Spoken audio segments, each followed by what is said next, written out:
कहानी का पूरा आनंद लेने के लिए कहानी के पिछले भाग को सुनना बिल्कुल मत भूलिएगा। उसका लिंक मैं आपको डिस्क्रिप्शन बॉक्स में दे दूंगा और साथ में कमेंट बॉक्स में पिन भी कर दूंगा, तो आप वहां से भी जाकर सुन सकते हैं। भी इन्हें याद न दिलाया तो मेरा नाम भी जयेश सिंह नहीं। इधर दादी ने शेखर से पूछा, शेखर कब मिलवा रहा मेरी बहू से? अब इंतजार नहीं हो रहा। शेखर दादी आप इतनी जल्दी क्यों कर रही है? अभी मुझे आए हुए कितने दिन हुए हैं, अभी कारोबार भी सब ठीक करना है। काफी समय से यहाँ दूसरे लोग देख रहे थे, बस मैं जल्दी ही उससे मिलवाऊंगा। उसने दादी के हाथों को अपने हाथों में लेते हुए उन्हें विश्वास दिलाया। शेखर जा ही रहा था कि उसने सोचा कि सिमरन को देखता चलूं। सिमरन आप आइए। शेखर जी मैं ऑफिस जा रहा था तो सोचा कि आपसे मिलता चलूं, आप ठीक है? सिमरन जी पहले से बेहतर है शेखर। गुड। सिमरन कैसे कहूं, इनका मेरे ऊपर पहले ही इतना एहसान है, अब और कुछ? शेखर आपने कुछ कहा? सिमरन जी नहीं, वो मैं आपको थैंक्स बोलना चाहती थी। शेखर वो किस लिए? सिमरन आपने मेरी जान बचाई, वरना आज पता नहीं मैं कहां होती। शेखर आप ऐसा कुछ मत सोचे, जो होता है बेहतर होता है। सिमरन अपने हाथों की उंगलियों को मरोड़ रही थी कि कैसे वो फोन मांगे। शेखर सिमरन आपको कुछ कहना है, आप बेझिझक कहे। सिमरन जी वो मेरा फोन उस दिन कहीं गिर गया, मेरे बैग में भी नहीं है। शेखर तो ऐसे बोले, मैं किसी से आपके लिए एक फोन भेज दूंगा। ओके, और मुस्कुराता हुआ चल दिया।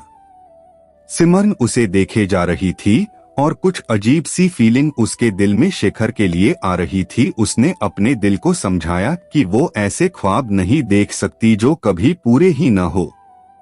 इधर रिया से वार्डन ने पूछा, रिया ये सिमरन का क्या है और वो कहाँ है?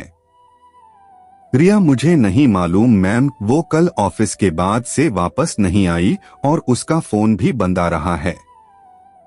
वार्डन देखो रिया, वो तुम्हारी रूममेट थी और तुम्हारे कहने पर ही मैंने उसे यहाँ रहने की परमिशन दी थी, लेकिन उसे कुछ अजीब से लोग ढूंढ रहे हैं।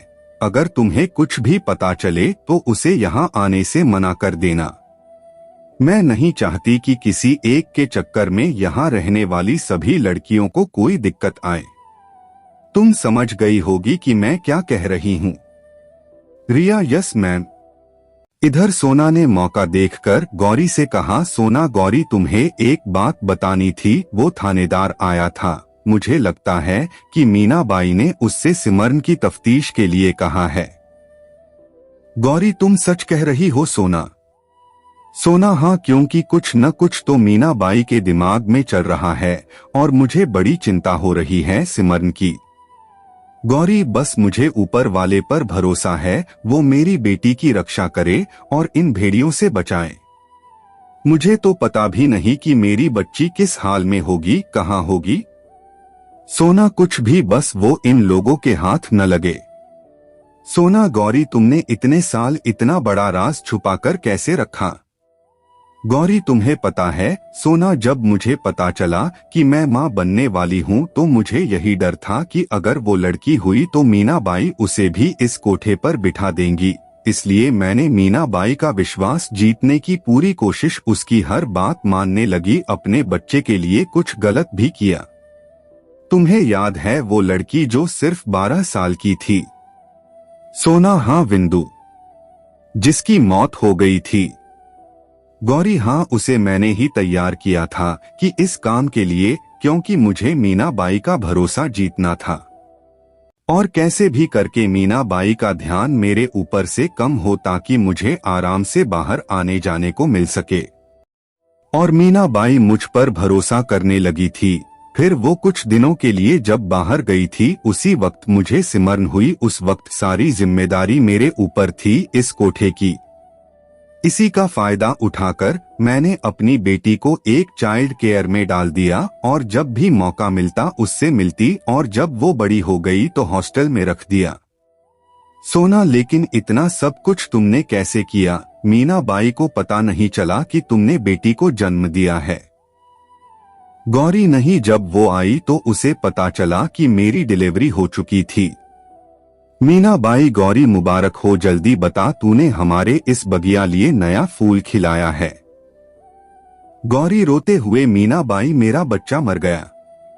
मीना बाई, क्या? अच्छा ये बता लड़की तो नहीं थी? गौरी, नहीं, लड़का था। मीना बाई गहरी सांस भर कर बोली, चल अब इतना अफसोस मत कर, वैसे भी वो हमारे कोई काम का नहीं था। गौरी, मुझे ये सुनकर इतना गुस्सा आया कि दिल चाहा कि उसका खून कर दूं, लेकिन फिर अपनी बच्ची का ख्याल आया और उस कड़वे घूंट को भी अमृत समझकर पी गई। सोना, ये सब सुनकर गौरी को सीने से लगा लिया और बोली, सच ही कहते हैं कि माँ अगर अपने पर आ जाए तो वो कुछ भी कर सकती हैं। गौरी, लेकिन अब कैसे बचाऊं मैं इन भेड़ियों को, अपनी बच्ची को? गौरी, सोना तुम पता कर सकती हो कि वो दोनों आखिर क्या चाहते हैं? सोना, मैंने कोशिश तो की लेकिन मीना बाई तो कुछ बताने से रही। वो थानेदार तो मेरे ऊपर लट्टू है, कुछ करती हूँ, तुम रुको। इधर मीना बाई को बिल्ला ने बताया कि वो उस हॉस्टल में नहीं है। मीना बाई, ए बिल्ला, तू अपने आदमी को वही निगरानी के लिए लगा, हो सकता कि किसी ने उसे बता दिया हो, वो वापस आएगी तो पता चल ही जाएगा। बिल्ला, हाँ मीना बाई, मैंने एक आदमी 24 घंटे वही निगरानी के लिए रख दिया है, आप बिल्कुल फिक्र न करें। मीना बाई, हूँ। बकरे की माँ कब तक खैर मनाती है, मैं भी तो देखूं। बिल्ला ने जैसे ही फोन रखा तभी चुन्नी लाल का फोन आ गया। मीना बाई, अरे इसने तो और नाक में दम कर रखा है, कमबख्त, एक तो वो मिल नहीं रही और ये अलग। मीना बाई, हाँ चुन्नी लाल, कैसे फोन किया? क्या हाल है? चुन्नी लाल, मीना बाई, अब कितने दिन और इंतजार करूं? मीना बाई, चुन्नी लाल, बस समझो तुम्हारा काम हो ही गया है, मैं कोशिश कर रही हूं। जैसे इतने दिन सब्र किया, कुछ दिन की मोहलत मांग रही हूं। देखो मीना बाई, धंधा चाहे गंदा करती हो लेकिन धोखा नहीं देगी, इसका तुम भरोसा करो। चुन्नी लाल, अच्छा अच्छा ठीक है, मेरे सब्र का बांध टूटने से पहले मुझे मेरी अमानत मिल जानी चाहिए। मीना बाई। मीना बाई ने फोन रखते ही, ये चुन्नी लाल अलग सर पर तांडव कर रहा है और इधर ये लड़की जाने किस बिल में छुपी है। इस कहानी का अगला भाग देखने के लिए चैनल को सब्सक्राइब करें और कहानी कैसी लग रही है कमेंट करके जरूर बताएं। धन्यवाद।